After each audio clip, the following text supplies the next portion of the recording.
Hello दोस्तों, तो कैसे हैं आप लोग। दोस्तों आज हम जिस स्टॉक के बारे में बात करने वाले हैं वो स्टॉक जो है लास्ट 5 साल में 1500% तक का रिटर्न दे चुका है। दोस्तों ये स्टॉक एक आउट परफॉर्मर रहा है।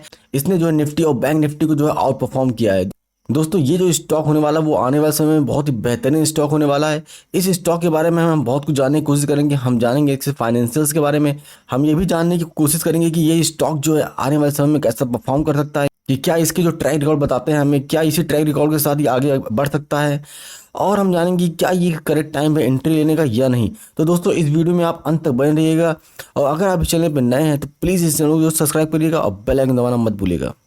तो दोस्तों जैसा कि मैंने ये बताया कि ये लगभग जो 5 सालों में 1500% तक का रिटर्न दे चुका है और ये निफ्टी और बैंक निफ्टी को आउट परफॉर्म भी किया है। और अगर मैं बात करूं इस समय की, इस समय कंपनी के पास जो डेट है पूरा वो है आपका 2300 करोड़ के आसपास। और दोस्तों जो मोस्ट इंपॉर्टेंट चीज़ होती है कंपनी के बारे में कि उसकी डेट कितनी है। अगर वो डेट कम से कम है उसके पास तो कहीं ना कहीं कंपनी के लिए पॉजिटिव चीज़ होती है। तो दोस्तों यहाँ पे मैं बात करूँ कंपनी के डेट के बारे में। कंपनी की डेट जो है लगातार इंक्रीज कर रहे थे 18 19 20 तक, लेकिन अगर मैं अभी की बात करूँ तो लगा यहाँ पे देखिए इनका जो डेट था वो था 3500 करोड़ के आसपास। अभी जो उन्होंने डेट को बहुत कम कर लिया और यहाँ पे देख सकते हैं आप 2300 करोड़ के पास उनके पास डेट बचा हुआ है। तो दोस्तों ये इन्वेस्टर्स और कंपनी के लिए काफ़ी बेहतरीन न्यूज़ है। और मैं बात करूँ जो स्टॉक ने रैली की है, काफ़ी अच्छा रैली किया है, उसके पीछे भी एक वन ऑफ द रीज़न यही था कि इन्होंने जो अपना डेट बहुत ही कम किया है और कहीं ना कहीं अपने प्रॉफिट को भी इंक्रीज किया, जो आने वाले हम समय में देखेंगे। तो सबसे पहले हम बात कर लेते हैं कंपनी के जो है बैकग्राउंड के बारे में। कंपनी स्टार्ट कब हुई और कंपनी क्या क्या काम करती है। दोस्तों अगर मैं कंपनी की बात करूं तो कंपनी देखिए 1975 में सेटअप हुई थी और उन्होंने जो सबसे पहले प्रोडक्ट उन्होंने बनाना स्टार्ट किया था वो था फेरो silicon production in Andhra Pradesh. उसके बाद दोस्तों 1980 में इन्होंने कंपनी को थोड़ा एक्सपेंड किया और उन्होंने शुगर प्रोडक्शन का भी काम करना स्टार्ट किया। 1989 में जो आफ्टर 9 ईयर इन्होंने जो है मैग्नीज और क्रोम को एलॉय को भी प्रोडक्शन करना स्टार्ट किया। और 1997 में जो है इन्होंने जो है self generating consumption and sales, मतलब इन्होंने पावर जनरेशन के फील्ड में भी अपना कदम रख दिया। और अगर इनकी जो इंटरनेशनल सब्सिडरीज हैं उनके बारे में बात करा जाए तो पहला इनका जो सब्सिडरी जो सेटअप हुआ था वो हुआ था सिंगापुर में। और दोस्तों इन्होंने आउट ऑफ द इंडिया बहुत सारे काम किए हुए हैं। अगर मैं बात करूँ तो देखिए यहाँ पे जोम्बियस लार्जेस्ट कोल माइन को उन्होंने एक्वायर किया था जिसका नाम था मोम्बा कैलोरीज।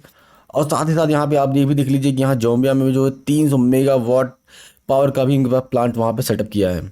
और इस समय की बात करें तो इस समय दोस्तों ये हेल्थ केयर सेक्टर में भी काफ़ी एक्टिवली पार्टिसिपेट कर रहे हैं और साउथ ईस्ट एशिया में काफ़ी अच्छी सर्विस देने की कोशिश कर रहे हैं।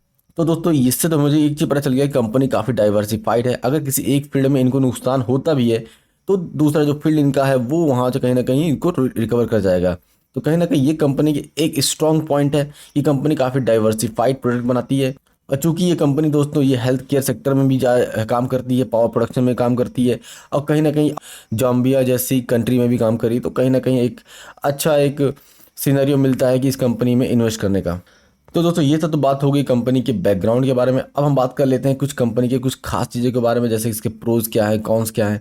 तो दोस्तों यहाँ पर अगर मैं कंपनी के पॉजिटिव चीज़ों के बारे में बात करूँ तो कंपनी देखिए कंपनी ने जो है अपना डेट रिड्यूस किया है सबसे पहली चीज़।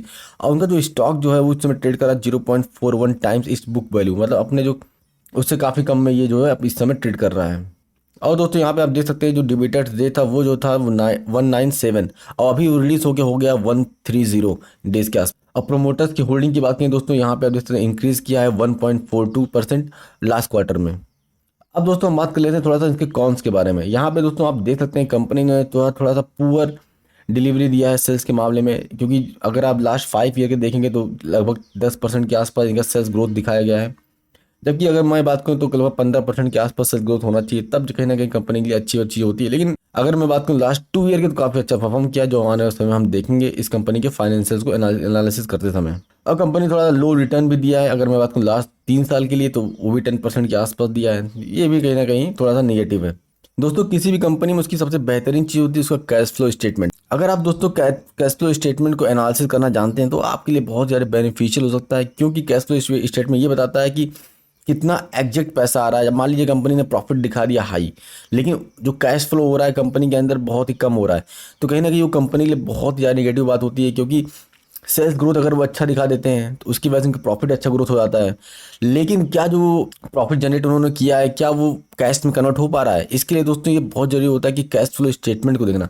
तो यहाँ पे दोस्तों हम देख सकते हैं जो यहाँ पे 3 चीज़ दी हुई है, cash from the operating activities, cash from the investing activity, cash from the financing activity. तो दोस्तों यहाँ पे जो सबसे पहला मैं बात करने वाला हूँ कैश फ्रॉम ऑपरेटिंग एक्टिविटी। दोस्तों यहाँ पे आप देख सकते हैं लास्ट में अगर 4 या 3 साल की बात करूँ तो यहाँ पे देखिए इनका जो ऑपरेटिंग एक्टिविटीज था 201 करोड़ के आसपास था, फिर 800 करोड़ के आसपास गया, फिर 500 करोड़, फिर अभी इस समय जो है 750 करोड़ के आसपास है। दोस्तों ये जो ऑपरेटिंग एक्टिविटी है वो बताता है कंपनी जो है अपना जो प्रोडक्ट बेच रही है, जो प्रोडक्ट वो बनाती है उससे कितना इनको इनकम जनरेट हो रहा है। यहाँ पे बहुत ही पॉजिटिव देखने को मिल रहा है क्योंकि लगातार 2018 से लेकर मार्च 2021 तक इनके ग्रोथ हुए हैं। मार्च 2020 में थोड़ा सा डाउन हुआ है, वो जेन्युइन रीजन है, आप जानते हैं। और अगर इन्वेस्टिंग की बात करें दोस्तों, ये बताता है कि कंपनी जो है कितना पैसा इन्वेस्ट कर रही है अपनी कंपनी को जो है एक्सपेंड करने के लिए। तो दोस्तों यहाँ पे आप देख सकते हैं कि इन्होंने जो है मार्च 2016 में माइनस, ये दिखा रहा माइनस में कि कंपनी से जो है पैसा बाहर गया, मतलब इन्होंने पैसा कहीं इन्वेस्ट किया है, वो देखिए आपका 1380 करोड़ के आसपास है। और अभी की बात करें मार्च 2018 से लेकर मार्च 2021 तक का, तो पहले जो था 267 करोड़ के आसपास था, फिर 1, फिर 7, फिर -210 करोड़ के आसपास था।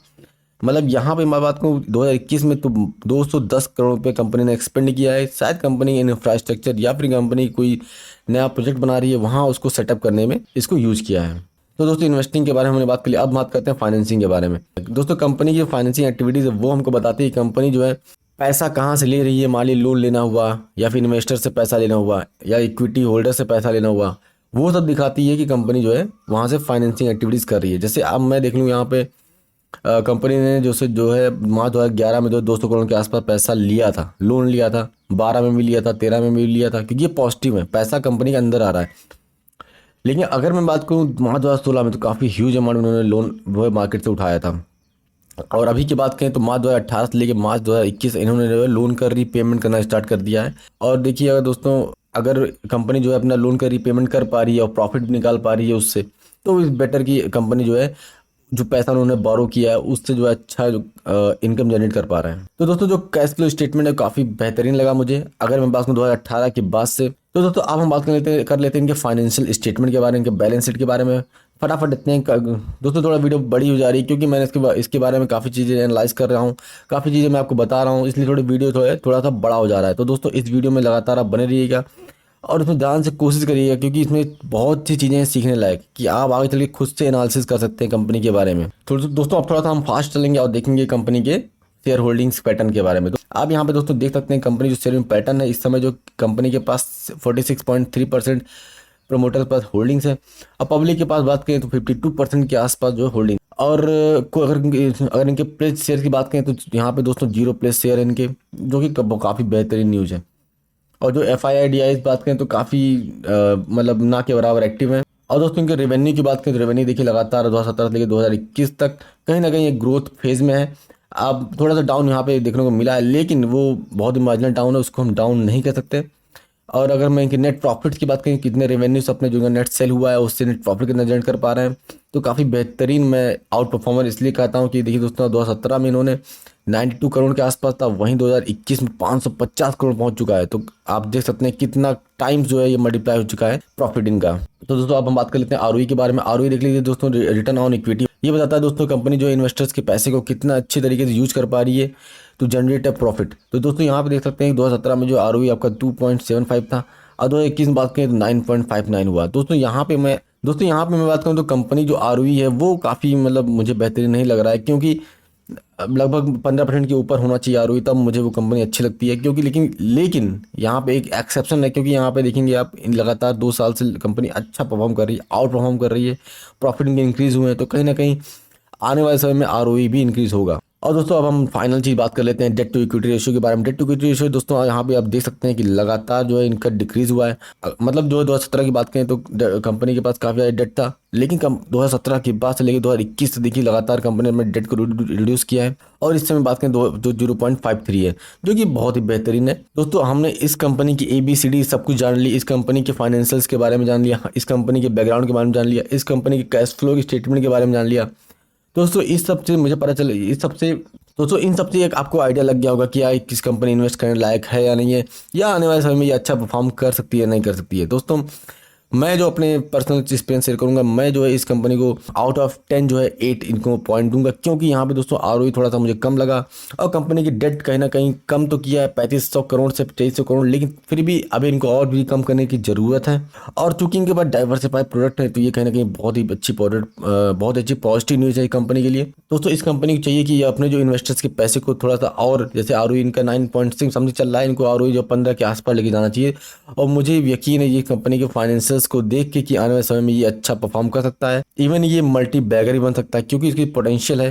तो दोस्तों जो करंट प्राइस की बात करें, कंपनी जो है इस समय 122 रुपए के आसपास चल रही है और इसका पोटेंशियल लगभग है 500 रुपए तक जाना, अगर आप लॉन्ग टर्म में इसको होल्ड करते हैं। अगर मैं आपको बेस्ट बाइंग सिनारियो बताऊं तो दोस्तों, अगर ये जब भी आपको 20 मूविंग एवरेज के आसपास मिल जाए, जब ये 118 या 119 के आसपास आता है, तो यहाँ पे आप एक बाइंग इनिशिएट कर सकते हैं। और दोस्तों ये कंपनी जो लॉन्ग टर्म के लिए काफ़ी बेहतरीन है। और शॉर्ट टर्म की बात करें तो आने वाले दो तीन महीनों में ये कंपनी जो है, जो स्टॉक इस समय चल रहा है 122 रुपए के आसपास, वो जो है 150 से ऊपर लगभग 200 रुपए के आसपास पहुंच सकता है। तो दोस्तों आशा करता हूँ ये जो मैंने वीडियो आपके लिए बनाई है नवभारत वेंचर्स के बारे में, काफ़ी अच्छी लगी होगी। और दोस्तों अगर आपको ये वीडियो अच्छी लगी है तो प्लीज़ इस वीडियो को लाइक करिएगा, सब्सक्राइब करिएगा और अपने दोस्तों के साथ जरूर शेयर करिएगा। दोस्तों अगर आप पर्सनली किसी स्टॉक के बारे में मुझसे एनालिसिस चाहते हैं तो आप जो कमेंट बॉक्स में कमेंट करके मुझे बता सकते हैं कि किस स्टॉक के बारे में एनालिसिस चाहते हैं। मैं वो स्टॉक के बारे में एनालिसिस करके आपको जो है वो वीडियो पब्लिश कर दूंगा। दोस्तों इस वीडियो में बस इतना ही। Thank you for listening. नमस्कार।